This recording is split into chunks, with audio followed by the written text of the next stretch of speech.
আমার পিসিমা পিসে মশাইকে বললেন, ওগো তুমি এখন হুকো খাওয়াটা ছেড়ে দাও। শুনে পিসে মশাই বললেন, আরে মূর্খ মাইয়া মানুষ, তুমি কি জানো এই হুকোতে বাস করেন 3 দেবতা। নিচে রয়েছেন জল দেবতা, মধ্যিখানে রয়েছেন পবন দেবতা, আর উপরে উপরে রয়েছে অগ্নি দেবতা।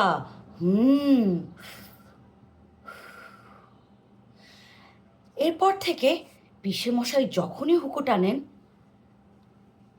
পিসিমা হাত জোর করে ওনার দিকে তাকিয়ে থাকেন।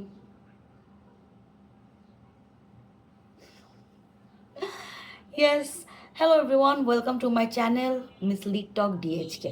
এরকম আরও অনেক মজার মজার পৃথিবীর সেরা শিল্প সাহিত্য সম্পর্কে জানতে হলে বেল বাটনটা ক্লিক করে রাখেন, যাতে আমি যখনই আসি আপনার ওখানে ঘন্টা বাজে। Bye bye.